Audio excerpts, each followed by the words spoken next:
مگر اصل میں کیا ہے کہ یہاں پر اکیڈمی سسٹم نہیں ہے. بچہ یہاں پہ کرتا ہے نا وہ خود کے بلبوتے پہ. پیسہ تو خوب آتا ہے یہاں پہ مگر ہے کچھ نہیں. پڑھائی کے ساتھ ساتھ جب آپ اچھی گیم کو چوز کرو گے انشاءاللہ آپ آگے بڑھو گے, کامیابی پاؤ گے. کس قدر آپ مطمئن ہے کہ کیا آپ کی زندگی ان پیسوں سے سنوارتی تھی یا ٹھیک ٹھاک چل رہا؟ پہلا جو سٹیپ تھا کہ اپنی سوسائٹی کو کچھ دینا. ناظرین السلام علیکم. ایشین میل پوڈ کاسٹ دیکھنے اور سننے والوں کو رشید راحل کا پیار بھرا سلام.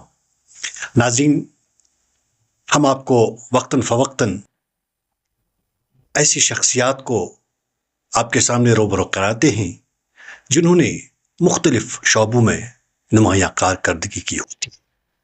آج ہم نے اپنے اسٹوڈیو میں وادی کے ضلع بارہمولہ کے ایک نوجوان جو سپورٹس کی دنیا میں جنہوں نے ایک نام کمایا ہے لیکن وہ کس قدر اپنی زندگی سے مطمئن ہیں, ان سے آپ آج روبرو کرائیں گے.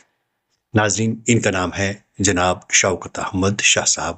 شاہ صاحب, ایشین میل پوڈ کاسٹ میں آپ کا بہت بہت خیر مقدم. سب سے پہلے آپ کی زندگی کے بارے میں جاننا چاہتے ہیں کہ آپ کا بچپن کہاں گزرا, آپ کی تعلیم کس اسکول میں ہوئی اور ابتدائی بچپن کن مراحل میں گزرا. میں آپ کا پہلے بہت شکر گزار ہوں کہ آپ نے مجھے یہاں بلایا. میرے جو خیالات ہیں, میرے جو جذبات ہیں, ان کا اظہار کرنا مجھے یہاں موقع ملا, اظہار کرنے کا موقع ملا مجھے یہاں پہ. یہ سب سے بڑی بات ہے. پہلے میرا جو بچپن, میری جو سکولنگ وہ گورنمنٹ ہائی سکول اچبل میں ہوئی ہے. میرے جو استاد رہے مسٹر محمد یوسف بابا صاحب, جس نے پہلے سپورٹس کا اکوپمنٹ میرے ہاتھ میں تھما دیا, وہاں سے میری سپورٹس کی شروعات ہوئی. میری اصلی لائف کی شروعات ہوئی ہے. آپ نے کہا کہ اچبل کون سا اچبل؟ یہاں بہت سارے. ہاں بالکل اچھا بل سوپور. ہاں تو وہیں سے میری یعنی سمجھو کہ میرے سپورٹس کا بیسک جو ہے وہیں پر شروع ہوا ہے. تو کس طرح سے آپ کا بچپن گزرا, کوئی ہمیں اس طرح بتائیے کہ کیا کیا ہو رہا تھا آپ کی سکولنگ کے دوران, کس طرح کے گیمز کھیلے جاتے تھے اور گھریلو ماحول کیا تھا؟ ہاں بالکل. دیکھیں اس وقت جو سکولنگ تھی, اس وقت کا گھریلو جو ماحول تھا وہ بالکل سیدھا سادہ تھا, وہ سمپل تھا. تو اس میں سے پھر ایسی چیزیں یعنی سپورٹس کی طرف اپنے آپ کو راغب کرنا وہ خود میں ایک بڑی بات تھی. تو آج کل کی سکولنگ, آج کل کا جو انوائرمنٹ ہے وہ سموتھ ہے. یعنی بچے کو پہلے سے یہ جب وہ تھوڑا بہت سمجھو کہ ذہن نشین, تھوڑی بہت ذہن نشین ہوتا ہے, اس کے بعد وہ پتہ ہوتا ہے اس کو مجھے کیا کرنا ہے. اس وقت ٹیچر زبردستی ایک اسٹوڈنٹ کو لے جاتے تھے, کرکٹ کا بیٹ یا کوئی بھی اکوپمنٹ اس کے ہاتھ میں تھما دیتے تھے کیونکہ وہ مست تھا. آج موبائل پہ, سوشل میڈیا, ہر جگہ پہ پہلے سے بچہ سوچتا ہے مجھے کون سی گیم کھیلنی ہے, کرکٹ کھیلنی ہے, والی بال کھیلنا ہے, کک باکسنگ, اور سب کچھ سامنے ہے اس کے, چاہے وہ اکیڈمی ہو, کوچز ہو, وہ سامنے ہے. مگر جو آج سے جب ہم سکولنگ کرتے تھے اس وقت یہ نہیں تھا. یعنی سپورٹس کوئی ایسا شعبہ نہیں تھا جہاں سے آپ روزگار کما سکتے ہیں یا جہاں سے آپ کو یہ لگے ان دنوں کہ یہ کوئی پروفیشن ہے. جس طرح انجینئر, ڈاکٹر ہوتے تھے, ان ایام میں سپورٹس کھلاڑی بننا ایسا نہیں تھا کہ عام کھلاڑی بنے. بالکل اس وقت سپورٹس سمجھو کہ انٹرٹینمنٹ تھا بس, اور کچھ نہیں. مگر آج جو ہے, آج 100% پلیٹ فارم ہے. آپ دیکھیے کہ IPL چل رہا ہے اس وقت اور کشمیر کے کئی لڑکے جا رہے ہیں. اگر آپ دوسری گیموں میں دیکھیے اور 100% ان کو سمجھے نوکریاں بھی ملتی ہے اور یہ پیسہ تو ہے سپورٹس میں. آج ان دنوں یہ نہیں تھا. شوکت صاحب, چونکہ آپ نے ایڈونچر سپورٹس کی طرف آپ راغب ہو گئے, آپ کو یہ رجحان کیسے پیدا ہوا اور اس کی اصل تحریک جو ہے کہاں سے آپ کو ملی, یہ شوق کیسے پیدا ہوا؟ بالکل دیکھیے, مجھے بچپن سے سمجھو کہ فوٹوگرافی کا شوق تھا پہلے. تو اس کے بعد چونکہ جنگلوں میں گھومنا, پہاڑوں پہ ایسے, تو یہ تو میرا بچپن کا شوق تھا, پہلے ہی سے تھا. تو اس کے بعد جب میں